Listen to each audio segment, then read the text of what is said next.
Okay,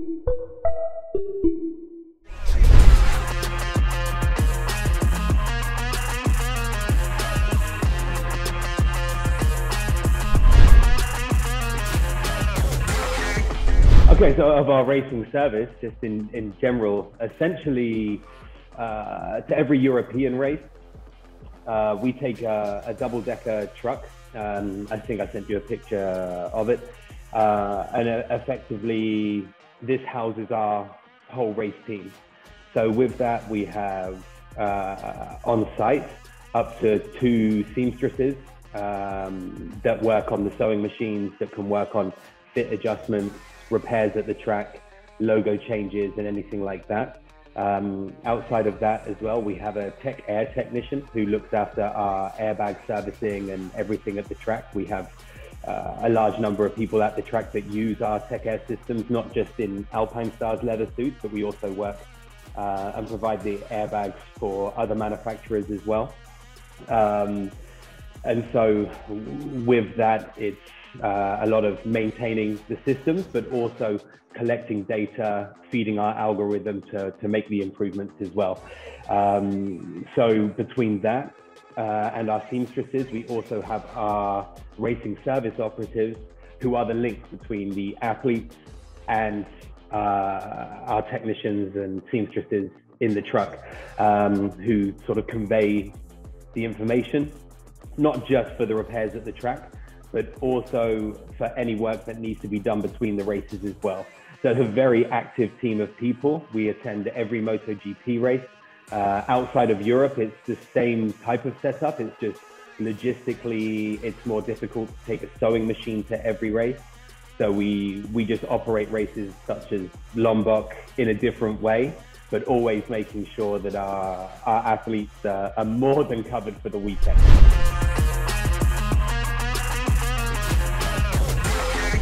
Oh, that's a good question. I think, I mean, it's all about capability and being able to do it. Like, I think here in Northeast Italy, where Alpinestars is based, we have a very big history in clothing, apparel, manufacturing, and everything there. So there's an inherent history of this type of work in this region. I mean, Alpinestars started in 1963. And the original building is still one of our few buildings here. And so, you know, a lot of it is qualifications to be a seamstress at the track. There's pattern making, there's any sort of skilled leather work, really, that we have. And there's a big core of employees that work at our base to produce the apparel. And then of those employees, you know, there's a select few that come and do it, let's say, in real time under the pressure of a racing weekend. And these are, you know, kind of heroes of our program, really. You can see it, that how much our athletes appreciate the work they do, some of the challenges that they get faced during a race weekend. I could give you a hypothetical situation of how they can operate. So let's say a rider has a crash in warm-up on Sunday, and just a small low side or something like that. And ultimately, he's only had that suit that he's broken in. So he really wants to wear that for the race, because you wouldn't want to just wear a brand new suit that you've never worn ready to race. It's not ideal. So then he'll ask, hey, can this be repaired between warm-up and the race? We have 3 hours or so. Then the question happens with that suit. You would take that suit to our truck. Our seamstresses would evaluate the damage and they'll see what needs to be done. So let's say in this case with the low side, the left arm is damaged and behind the left leg is damaged. So they can evaluate, yes, this can be repaired. We'll replace the arm, because at each race we take a logo kit and also some spare limbs in case of this thing. So the suit will then be given, yes, the evaluation, we can do it. The next step, the suit will go upstairs to our tech air technician, who will download the data from the crash, who will also then recover the charges, take the airbag out of the suit, so it's ready to be worked on. While he's doing that, they're preparing everything downstairs. the suit would come downstairs. They would go to work on everything there, replacing the left arm in this instance, replacing the area on the thigh. Once they're done, the suit goes back upstairs to have the airbag repositioned inside it. And at that point, the suit can then be checked and delivered back to the rider on time for the race. And this type of thing happens with some regularity, you know, and it's our position at the track where we could turn around and say, hey, you have 4 other suits, use one of those. However, if they come, the last thing we want them to worry about is their apparel when it comes time to race or when it comes time to ride. So we always appreciate the challenge to make sure they are completely covered as best as possible.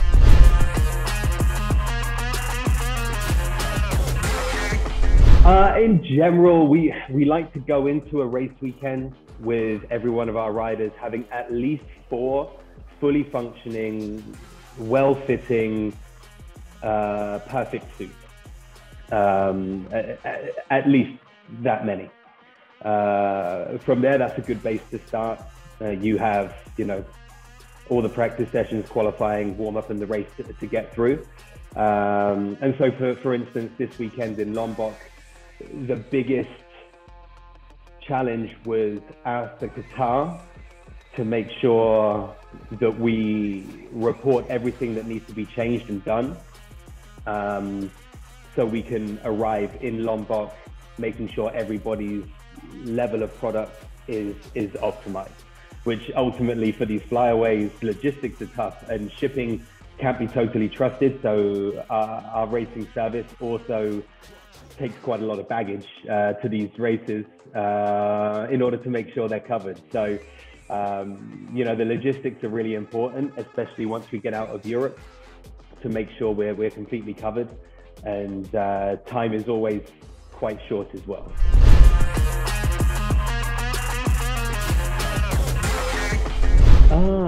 I mean, it always depends on the crash itself, you know. The key thing is with these leather suits that we try to repair whenever possible. The key thing is when the suit comes back to the truck, you know, our seamstresses and technicians are able to evaluate very well what is repairable, what is not, and what the best course of action is. So essentially, depending on the scale of the damage, it could be something that can be just a case of, for some light grazing work, they will paint over the damaged area, dry the paint, and then stitch new logos of sponsors on top of that. That can be quite a short time scale. But other ones that we've been given the challenge of, you know, we've been known to be at the track until 11 o'clock at night, carrying out repairs in the evening from the day. Say it's Friday, and there's big work that needs to be done. When we're not adverse to being at the track as long as possible to get the repairs done, ready for Saturday morning to have that suit ready to go back on track. And like I said, like they have other suits that they can use. But you know, as part of having service at the track, we always try to keep things moving and work as hard as possible for our athletes.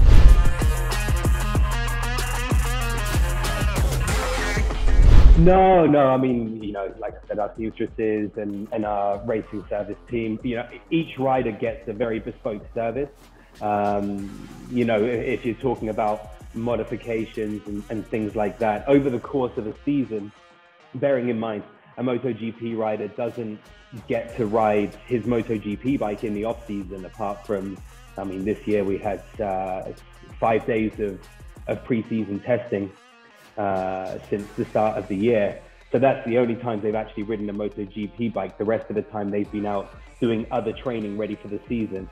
So if you can imagine, once they get back onto the bike with regularity, it uses different muscles. You know, the body changes as the season goes on. So we have to be aware of these changes. That's why we're in constant communication with our athletes in order to make sure as their body adapts or as the season progresses, their leather suits adapt with it. They really are a second skin.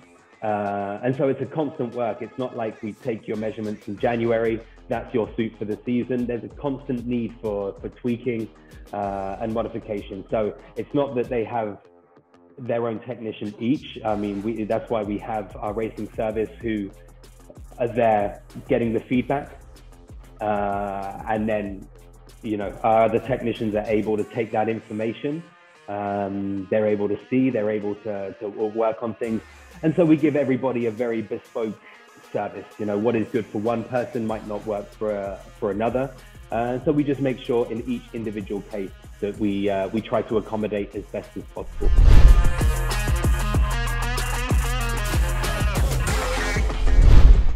I mean, at the level of a MotoGP rider, everything is made in a custom way to fit them. There are 36 different individual measurements that go into taking the measurements of the rider. From those 36 measurements, a paper pattern is created of 80 different pieces of paper that the leather is cut around. That forms the leather suit. On top of that, if you add the rest of the componentry that goes into a leather suit, you're talking about 150 components, individual components, be it thread, be it silicone, be it zips, be it hard protection on the outside, softer protection on the inside, the airbag. So you're looking at way over 150 components that go into each individual leather suit. And it's being able to take the measurements and build something from blank pieces of paper that fits like a second skin, which is, I've been with Alpinestars since the early 2000s, and it's something that I'm very passionate about, and I'm still amazed by the process every time I see it.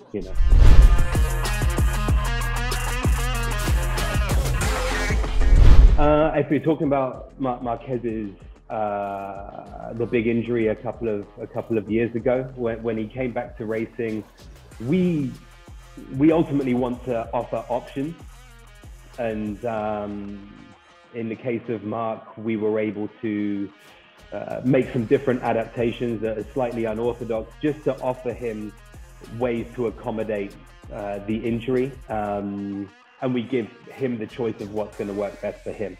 We can. And broadening it not just to Marc Marquez, there comes times, let's say someone injures a hand or a finger, and then that finger they're still riding with it, but their finger has swollen quite a lot.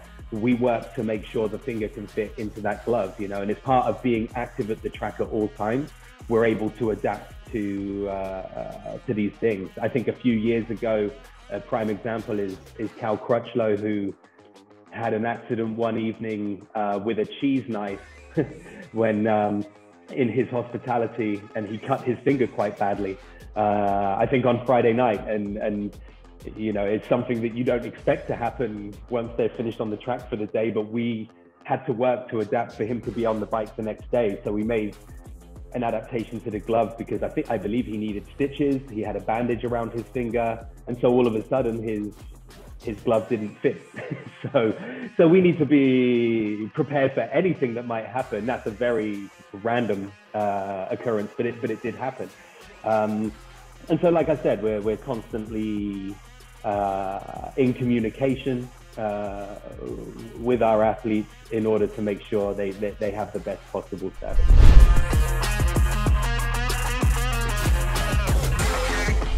I would say the area that requires the most attention would be the forearm section here. And different tracks and different grip levels, a lot of riders experience arm pump or things like that. So we're constantly, probably the most consistent use of a leather suit coming to our truck is to soften that area and modify that area a little bit. Also, on top of that, probably the biggest tool that gets used in our truck is the drying machine. So after the session, the riders can bring, and I think would get used in Lombok especially, very hot sessions, very wet leather suits, and so no one wants to get back into a wet leather suit. So that's one area as well that is just in constant use and cycle.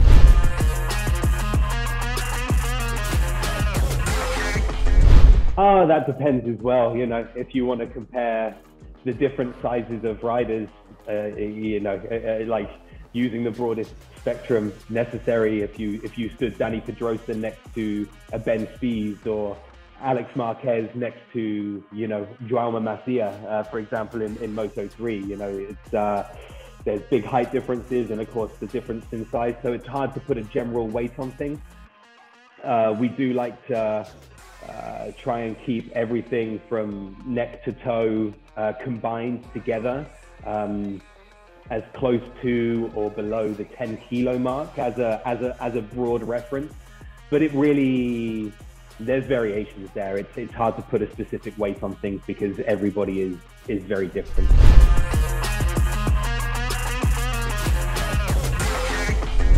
I think the difference here is how much time we need versus how much time we want.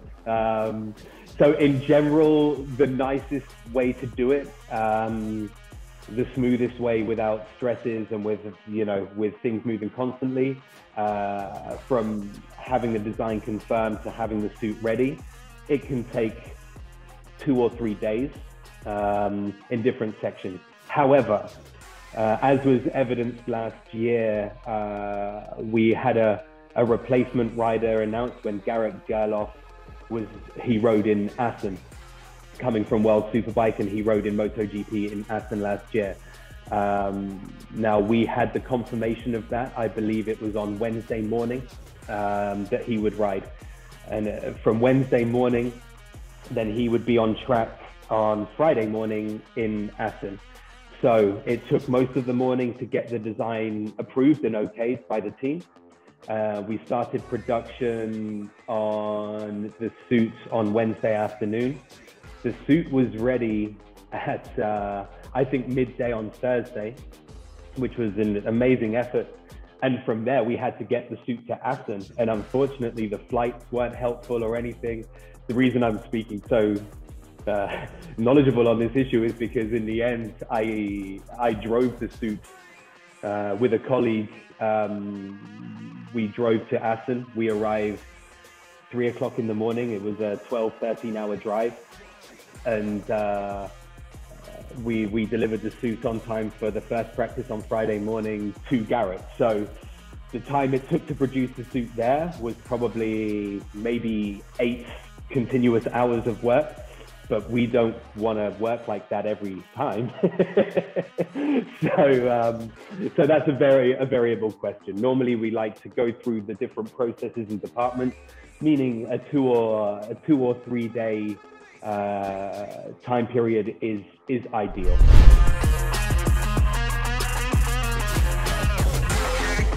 It's not something. It's not something you can put like a tangible price on. You know, you're talking about a very bespoke items using, you know, very technological materials, the time spent on them, the labor cost, everything. It's very difficult to put an individual price on these suits. But I think the best advice I could give is to look up our top spec customer suit, which is the Racing Absolute. And if you take the price of that, adding the top spec airbag system to that, and also an idea of the man hours involved in the customization of that process and the timescale needed, you can come up with a ballpark figure, although I'm not really at liberty to discuss pricing.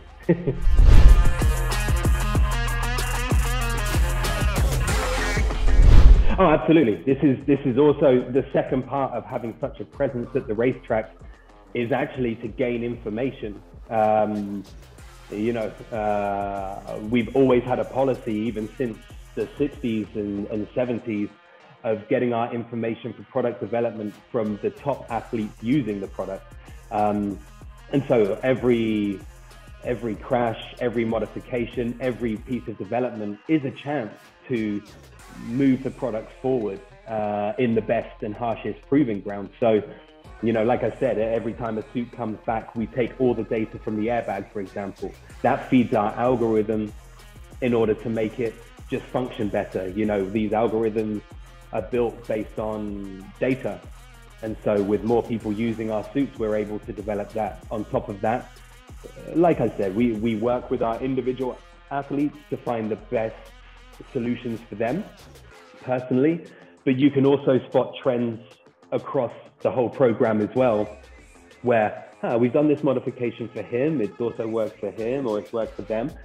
And from that, we can take that information to be like, well, this is actually something that will work really well on our customer products. And so then these modifications arrive on a product that you, a consumer, can purchase, which is ultimately, you know, what Alpinestars does.